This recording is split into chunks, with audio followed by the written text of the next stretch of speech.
السلام عليكم ورحمة الله وبركاته. اللهم صل وسلم وبارك على سيدنا مولانا محمد. أهلا بيك وعشتوني. النهاردة إن شاء الله بإذن الله تعالى كده هنعمل مع بعض شاورمة فراخ جميلة جميلة. معايا هنا وراك فراخ وصدور بانيه، عاملاهم ميكس مع بعض وغسلاهم بالملح والخل والليمون ومصفياهم خليها زي الفل. ومعايا بصلتين كبار، ومعايا هنا معلقة ملح، معايا ربع معلقة حبهان مطحون، معلقه كبيره كركم، معلقه صغيره فلفل اسود، معلقه كبيره بهارات فراخ، ومعايا بهارات مشكله معلقه كبيره، ومعلقه بابريكا وسماق، ومعايا معلقه صغيره كباب صيني وبودره بصل. تمام كده. هنزل هنا البصل معايا كده في شفشق الخلاط، وشفشق الخلاط طبعا انا حاطه له شويه ميه، ديت شويه خل زي فنجان خل صغنون كده. هضربهم الاول ضربه كده عشان عايزه الميه بتاعتهم. تمام. انا هصفيها كده في المصفى معايا، وهنا معايا فنجان زيت هناك اهو.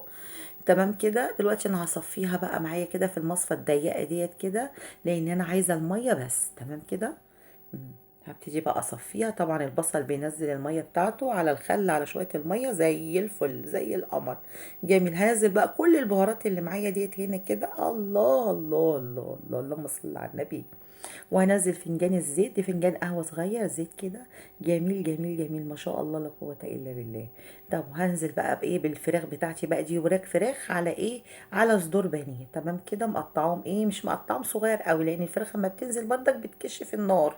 تمام. هقلبها بقى، اديها التقليبه الحلوه المتينه بتاعتها كده، خليها كده تتخلل بقى كل الصوص الحلو الجميل ده. وهسيبها لمده ساعتين، اقل حاجه ساعتين، وممكن نسيبها ليله في التلاجة بايته يعني من بالليل للصبح لتاني يوم هنقعد نشوف هنقوم نعمل ايه فيها. تمام كده. دلوقتي انا قلبتها كويس قوي، هغطيها بقى واسيبها يا اما ساعتين يا اما اسيبها ايه طول الليل في التلاجة. تمام كده. انا دلوقتي حاطه الطاسه بتاعتي هي سخنه جدا، وحاطه فيها شويه زيت مش بطاله. تمام. هنزل بقى بايه؟ بالفراخ بتاعتي الجميله دي فيها. الله الله الله على صوت التش بقى يا خراشي، كان جميل بصراحه ربنا، وطعمها تحفه تحفه. نزلت بيها هنا بقى في الزيت، بس مش هقلبها دلوقتي، انا سبتها شويه وبعد كده قلبتها. تمام. عشان ما السخونيه بتاعت الطاسه ما تروحش.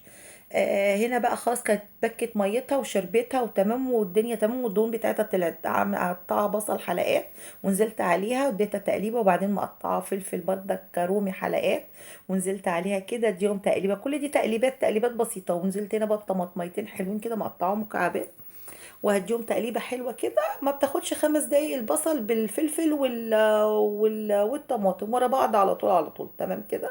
خلصت. فضيتها هنا بقى معايا في الطبق اللي معايا ده كده. ومعايا هنا بقى العيش السوري الجميل دوت التحفه ده. هنلف بقى فيها الشاورما الجميله بتاعتنا دي.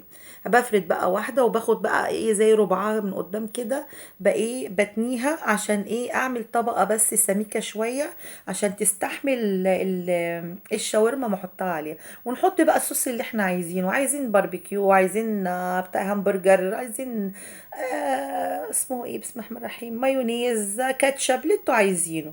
تمام. بحطها بقى كده واتني الجنبين عليها بعد ما احط الشاورما، اقوم لفاها. بصوا سهله وبسيطه جدا جدا. ادي واحده تاني اهو، عملت نفس الطريقه، تنيت ربعها من قدام وحطيت الصوص اللي انا عايزاه، ده صوص باربيكيو اللي انا حطيته ده.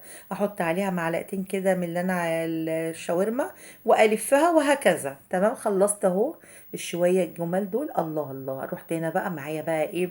جريلا سخنه حلوه كده بتاعتي كده. ايه؟ هقوم حطها بقى فيها. الله الله الله. ده هنا بقى دهنة زيت بسيطه كده، واقوم ايه موزعه الزيت كده، واقوم منزله بقى الايه الارغفه بتاعتي الجميله دي. يا سلام على الجمال والحلاوه. ما بتاخدش ثواني هنا. في ساعتها بتخلص. ها. يعني لازم نكون واقفين، ما ينفعش نسيبها ونمشي، عشان بنقلبها على جميع الجهات كده، ففي ثواني بتخلص.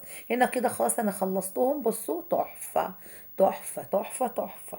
بصراحة كانت جميلة. وهقطع لكم واحد اهو، هقطعه كده بالنص كده. شوفوا كده بصراحة تحفة. تاكلوها يا رب في الهنا وفي العافية بإذن الله تعالى. بصوا من جوه بقى. الله الله الله. حاجة نظيفة بيتي وجميلة وتحفة. يعني مش قادرة أقول لكم. وتفرحوا ولادكم قد إيه كمان. كان معكم بقى مطبخ هند. اعملوا لي لايك وشيروا وكومنت وفعلوا السبسكرايب عشان يوصل لكم كل جديد. السلام عليكم ورحمة الله وبركاته.